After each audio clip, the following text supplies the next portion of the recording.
Hello दोस्तों, I am Sumit.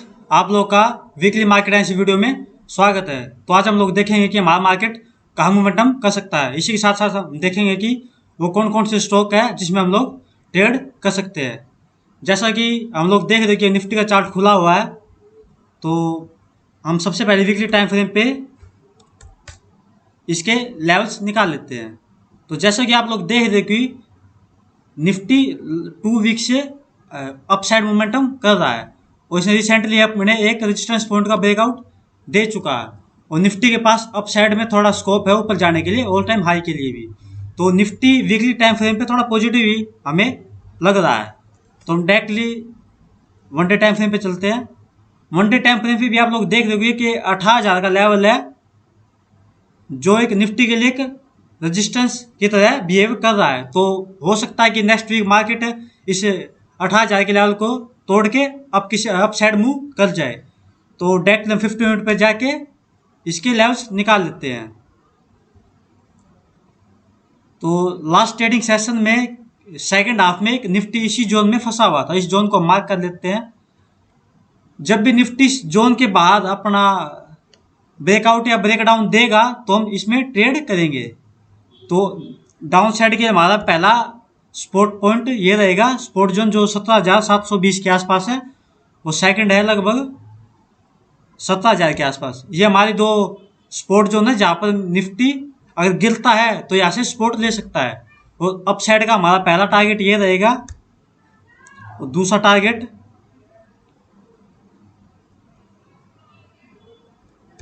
हमारा 17,960 के आसपास रहेगा जो हमारे अपसाइड निफ्टी रेजिस्टेंस फेस कर सकता है। तो हम लोग बैंक निफ्टी पे चलते हैं।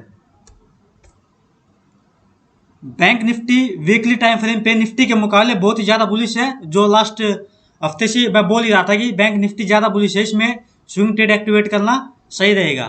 तो बैंक निफ्टी भी बैंक निफ्टी के पास भी अपना पूरा स्कोप है अप साइड मोमेंटम करने के लिए और hold all time high achieve करने के लिए। तो निफ्टी और बैंक निफ्टी बोथ ही वीकली टाइम फ्रेम पे अपसाइड मूव कर सकते हैं। तो हम directly one day time frame पे चलते हैं। वन डे टाइम फ्रेम पे आप देख रहे हो कि bank Nifty last trading session में उसने यहाँ पर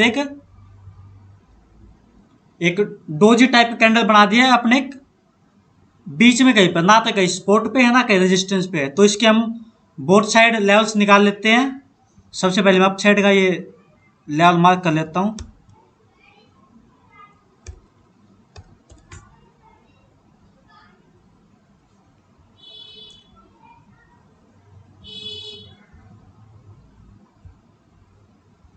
तो ये एक नो ट्रेडिंग जोन रहेगा जिसके अंदर हम ट्रेड नहीं करेंगे। अगर मार्केट इस जोन को छोड़ता है बैंक निफ्टी तो हम इसमें एक ट्रेड इनिशिएट कर सकते हैं। तो अपसाइड के लेवल में तो आपको दे दिए है कि 40,900 के आसपास पहला टारगेट रहेगा। इसको मैं 900 कर देता हूँ।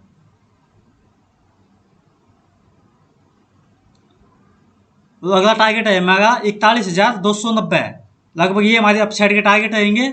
और डाउन साइड अगर कुछ मिस हैपनिंग होती है और मार्केट डाउन साइड मूव करता है तो हमें डाउन साइड का पहला टारगेट हमारा ये रहेगा और दूसरा टारगेट ये रहेगा। ये हमारे बैंक निफ्टी के अप एंड डाउन दोनों साइड के सपोर्ट और रेजिस्टेंस मैंने मार्क कर दिया, इसको आप नोट कर लीजिए। तो हमारा सबसे पहले अब हम स्टॉक्स पे चलते हैं। तो सबसे पहला स्टॉक हमारा एल एन टी एक काफ़ी अच्छी मोमेंटम में आपको लग ही रहा कि काफ़ी टाइम से अच्छी मोमेंटम में है और ये अपने 200 मूविंग से भी काफ़ी दूर भी ट्रेड कर रहा है। तो लास्ट वीक एल ने कोई खास मोमेंटम नहीं की है। जैसा कि आप लोग देख रहे हो 50 मिनट टाइम फ्रेम पे, आपको दिखा देता हूँ मैं। ये एक इस जोन में फंसा रहा, ये किसी जोन में रहा लास्ट वीक। तो मैं इसको थोड़ा सही कर देता हूँ।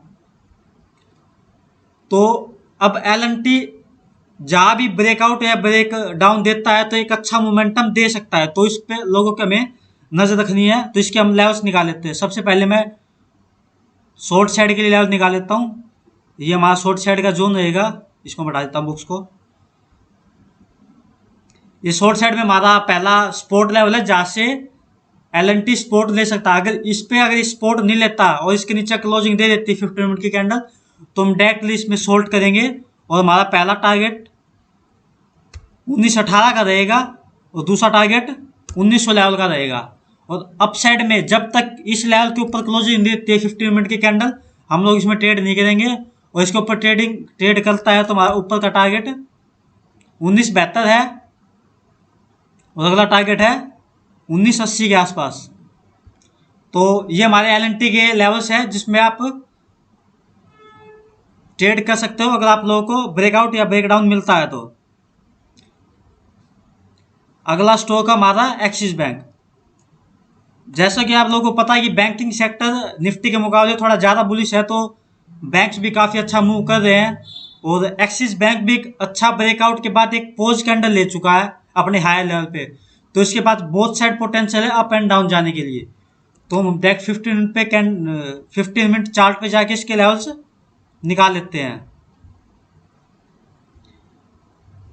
तो ये एक बॉक्स कंसोलिडेट कर चुका है। जब भी इस बॉक्स के बाहर ये ट्रेड करेगा या ब्रेकआउट देगा, तो डाउन साइड का पहला टारगेट हमारा ये रहेगा और दूसरा टारगेट ये रहेगा। और अप साइड के लिए इसके लेवल्स देखता हूँ, अगर बैक साइड में जाके मिलते हैं तो मेरे को।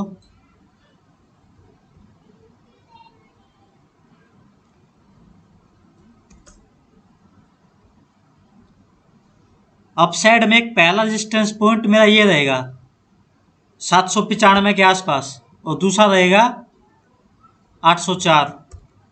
तो अप साइड के हमारे ये दो टारगेट रहेंगे। इसमें अगर मान लो मंडे को अगर हमारे दोनों टारगेट हिट नहीं होते हैं, अगर कोई स्विंग ट्रेड एक्टिवेट करना चाहता है 1-2 दिन के लिए, तो वो भी कर सकता है, क्योंकि टारगेट हमारा थोड़ा 2-3% का शायद। पहला टारगेट तो 1% का ही है, दूसरा टारगेट ये हो सकता है कि एक दिन में भी अचीव हो जाए और क्या पता 2 दिन भी लग जाए इसमें। तो इसमें आप नजर रखना। हम नेक्स्ट ट्रेड चलते हैं। अगला ट्रेड है रिलायंस।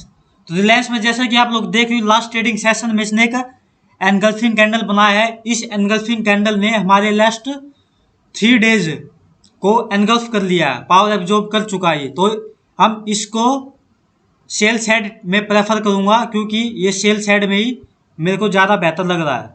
तो उसके डायरेक्ट 15 मिनट पे जाके हम के लेवल्स बना लेते हैं।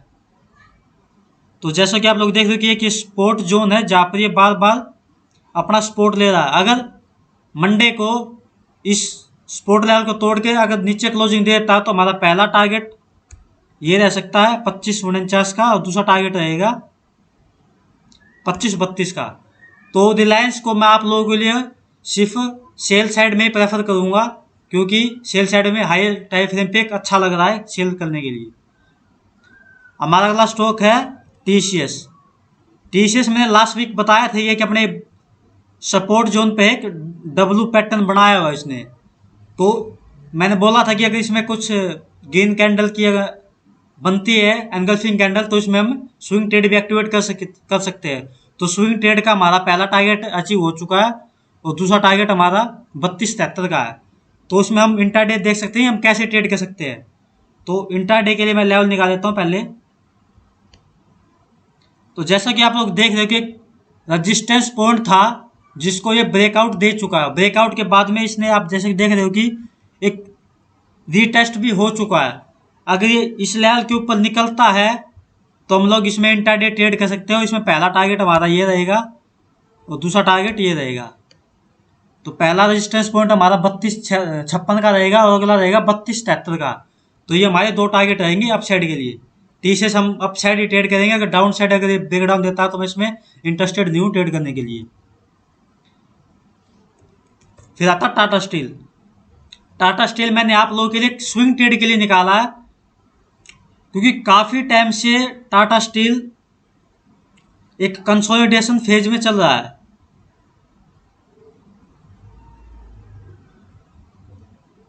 ये एक मदर कैंडल है जिसके अंदर इतने सारे बेबी कैंडल बने हुए हैं।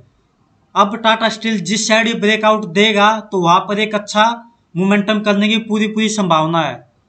अगर जो डायरेक्ट ब्रेकआउट पे एंट्री करता है तो डायरेक्ट एक एनगल्फिंग कैंडल बाइंग साइड या शॉर्ट साइड दोनों साइड ये कर सकता है। अगर कोई सेफ ट्रेड करना चाहता है तो हम लोग ब्रेकआउट एंड रीटेस्ट का वेट करेंगे कि एक ब्रेकआउट देने के बाद में एक रीटेस्ट हो जाए, चाहे वो अप साइड में हो चाहे वो डाउन साइड में हो।